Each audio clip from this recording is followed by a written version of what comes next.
নিজেদের দাবি দাবা সহ আরজিকর কাণ্ডে বিচার চেয়ে আইসিডিএসের কর্মী ও সহায়িকা কল্যাণ সমিতির বিক্ষোভ জলপাইগুড়িতে। বুধবার নিজেদের কয়েক দফা দাবি সহ আরজিকর কাণ্ডের বিচার চেয়ে পশ্চিমবঙ্গে অঙ্গনওয়াড়ি কর্মী ও সহায়িকা কল্যাণ সমিতি জলপাইগুড়ি জেলার পক্ষ থেকে এক বিক্ষোভ কর্মসূচি পালন করা হয় জেলার শাসক কার্যালয়ের চত্বরে।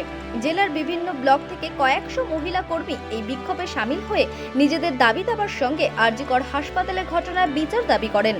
আন্দোলন প্রসঙ্গে সংগঠনের নেত্রী অসিতা প্রধান বলেন, আমরাও মহিলা। আরজিকর হাসপাতালে একজন মহিলা চিকিৎসককে এভাবে ধর্ষণ ও খুনের সঙ্গে যারা মূল অভিযুক্ত তাদের চরম শাস্তির দাবি জানানোর পাশাপাশি আমাদের কর্মক্ষেত্রে দীর্ঘ সময় ধরে আমরা যে সমস্যা ভোগ করছি তার থেকেও দ্রুত মুক্তির দাবি করছি।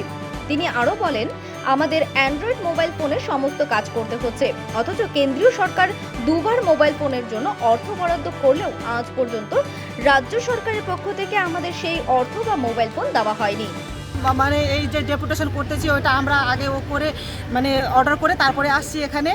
আমাদের অনেকগুলো দাবিগুলো আছে, ওইটাই নিয়ে আমরা এখানে সরকারের কাছে দ্বারস্থ হয়েছি। কি দাবি রয়েছে আমাদের? প্রথমত আজকে একটা আমাদের তো অনেক দাবি আছে, তার মধ্যে আজকে মূলত দাবি আছে আজকে যে আমাদের পোষণটাকে নিয়ে আমাদেরকে কাজ করা হয়। এখন তো ডিজিটালে সব কাজ করা হয়, তো আমাদেরকে কেন্দ্র সরকার দুইবার করে আমাদের ফোনের জন্য টাকাও দিয়েছে, কিন্তু আজ পর্যন্ত আমাদের হাতে টাকা আসে নাই। কিন্তু আমাদেরকে জোর জবরদস্তি ফোনের কাজ অ্যাপসের মাধ্যমে করাইতে হয়। তো আমরা সব যতজন আমরা এই সংগঠনে জড়িত আছি, আমরা ডিজিটাল স্ট্রাইকে আছি। আর আমরা আমাদের নিবেদন করছি কি আমাদেরকে এই যে দ্রুত আমাদের যে দাবিগুলো আছে পূরণ হোক। আমরা ফোন দিলে আমরা কাজ করতে বাধ্য। আর এই 9,000 টাকা বিনিময়ে আমরা মাত্র সাম্মানিক ভাতা পাই আর সম্মানের সাথে কাজ করতে চাই।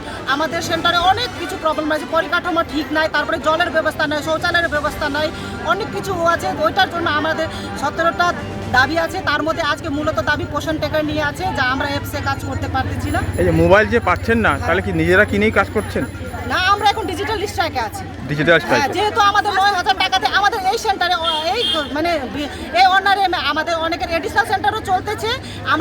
আমরা যে খরচ করি, যে সেন্টারে ডিম সবজি সরবরাহ করি, আগে আমাদেরকে দিতে লাগবে, তারপরে আমরা পাই। তাও 2-3 মাস মানে হয়, তারপরে বাজার দরের মূল্যে আমরা পাই না। তো সেই জন্য আমাদের ক্ষেত্রে সম্ভব না একটা অ্যান্ড্রয়েড ফোন নিজে কিনে আমরা ইউজ করব। সেই জন্য আমাদের সরকার থেকে দুইটা সরকার, কেন্দ্র সরকার, রাজ্য সরকার দুইটা থেকে অনুরোধ কি আমাদের এই দাবিগুলো শীঘ্র পূর্ণ করলে পরে কাজে সুবিধা হবে। এই ডিজিটাল স্ট্রাইকের ফলে কতটা কাদের কি ক্ষতি হবে? ডিজিটাল স্ট্রাইকের যে অ্যাপসের কাজগুলো আছে, যে সব জায়গাতে এখন ডিজিটাল কাজ চলতেছে, কিন্তু আমরা ওখানে ডিজিটাল কোনো কাজ করতে পারতেছি না।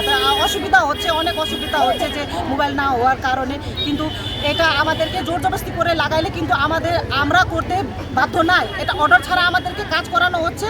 যেদিন অর্ডার আসবে আমাদেরকে যা জিনিস দেওয়া আছে, যা দিবে, তারপরে আমরা কাজ শুরু করব। বলছি, কতদিন ধরে আপনাদের? অক্টোবর 1, 2023 থেকে আমরা স্ট্রাইকে রয়েছি। অক্টোবরের 1 তারিখ থেকে?